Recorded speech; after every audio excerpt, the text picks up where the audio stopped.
باپ اور بیٹے کہیں جا رہے تھے، رات ہو جاتی ہے، آرام کرتے ہیں، آرام کرتے کرتے اچانک اس کا بیٹا تڑپنے لگتا ہے، اس کا دل نہیں لگتا ہے، گھبرانے لگتا ہے۔ تو اس کا باپ بے ہوتا ہے، بولا بیٹا کیا ہو گیا تجھے؟ آرام سے لیٹا ہوا تھا، سو رہا تھا، آرام کر رہا تھا، اب کیسی بے چینی ہے؟ کہیں درد ہو رہا ہے، کہیں تکلیف ہو رہی ہے، کہیں کوئی پریشانی ہے؟ بات کیا ہے؟ بات کیا ہے؟ آخر بات تو بتا، کیوں بے چین ہو رہا ہے؟ کیوں تڑپ رہا ہے؟ کیوں بلک رہا ہے؟ کیوں کروٹیں بدل رہا ہے؟ تو اس نے جواب دیا، ہے میرے والد محترم، مجھے کوئی درد نہیں ہو رہا ہے، مجھے کوئی تکلیف نہیں ہو رہی ہے، مجھے کوئی بات نہیں ہے۔ پھر باپ نے پوچھا، بیٹا بتا تو صحیح، پھر کیوں تڑپ رہا ہے؟ اس نے کہا، ہے میرے والد محترم، ایک ہفتے سے میرے ایگزام کی تیاری چل رہی تھی، میں تیاری کر رہا تھا، میرے استاد مجھے پڑھا رہے تھے، کل میرا ایگزام ہے، کل میرا امتحان ہے، تو میں بے چین ہوں، میں تڑپ رہا ہوں کہ میں نے جو سبق یاد کیے ہیں، جو میں نے درس یاد کیا ہے، جو میں نے پڑھا ہے، میں اسے صحیح سنا سکوں گا نہیں سنا سکوں گا، میں اس کے سوالات کے صحیح جواب دے سکوں گا نہیں دے سکوں گا۔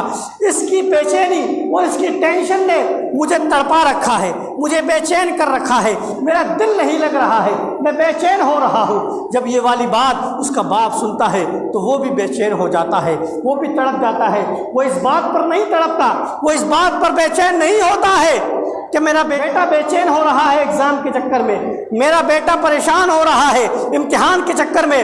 اس کا باپ پریشان ہوتا ہے کہ یہ دنیا کا امتحان ہے، اگر ایک بار فیل ہو جائے گا تو اگلے سال دلا دیے جائیں گے، اگلی سال بھی فیل ہو جائے گا اس کے بعد دلا دیے جائے گا۔ جب تک زندگی ہے ایگزام دے سکتے ہیں، زندگی ہے ایگزامینیشن ہوتے رہیں گے، مگر اس کا باپ سوچتا ہے کہ کل قیامت کے اندر جب ایک ہی زندگی دی گئی ہے، یہی زندگی ہے، چاہے 50 سال کی ہو، چاہے 60 سال کی ہو، چاہے 100 سال کی ہو، یہ ایک زندگی ہے اور ایک زندگی دی گئی ہے، اسی کے اندر تمہیں اچھے بھی کام کرنے ہیں، اسی زندگی کے اندر تم اپنی مرضی سے برے بھی کام کر رہے ہو۔ تو سوچو کہ جس زندگی کے بعد تمہیں دوسری زندگی کا موقع نہ دیا جائے گا، سوچو کہ تم نے کیا تیاریاں کی ہے۔ وہ باپ سوچ رہا ہے کہ میں نے کیا تیاریاں کی ہے، کل پروردگار قیامت کے میدان میں مجھ سے سوال کرے گا کہ میرے بندے بتا، میں نے تجھے 60 سال کی زندگی دی، 70 سال کی زندگی دی، 80 سال کی زندگی دی یا 30 سال کی زندگی دی، بتا تو نے اس زندگی میں کیا کیا ہے؟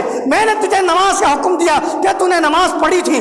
میں نے تجھے روزے کا حکم دیا، کیا تو نے روزہ رکھا تھا؟ میں نے تجھے مال دیا، اس مال کا تو نے کیا کیا تھا؟ کیا تو نے صحیح جگہ استعمال کیا تھا یا اپنی مرضی کے حساب سے اس کا استعمال کیا تھا؟ جہاں مرضی چاہا وہاں تو نے خرچ کیا، جہاں مرضی نہ چاہا وہاں تو نے خرچ نہ کیا۔ تمام چیزوں کا رب تبارک و تعالی حساب پوچھے گا، تمام چیزوں کا رب تبارک و تعالی تم سے جواب لے گا۔ وہ باپ کے سوچ سوچ کر رونے لگا اور تڑپنے لگا کہ کل قیامت میں اپنے رب کو کیا جواب دوں گا۔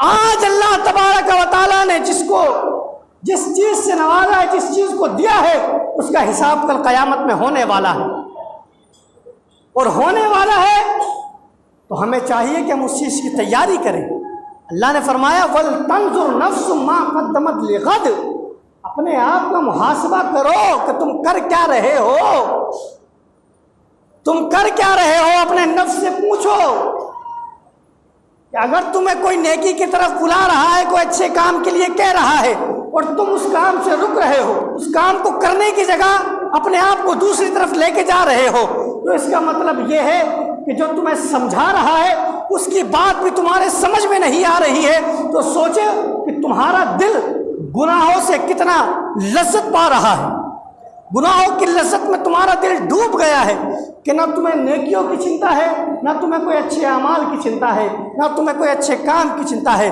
میرے بھائیو بزرگوں دوستو، واتقوا اللہ، اللہ سے ڈرو، ان اللہ خبیر بما تعملون، بے شک تم اور میں جو بھی کرتے ہیں اللہ تبارک و تعالیٰ ان تمام چیزوں کی خبر رکھتا ہے۔ اس لیے ہمیں اور آپ کو چاہیے کہ زندگی اللہ نے دی ہے، اللہ کے حکم کے مطابق اپنی زندگی کو گزارنے کی کوشش کریں گے کہ نہیں کریں گے انشاءاللہ۔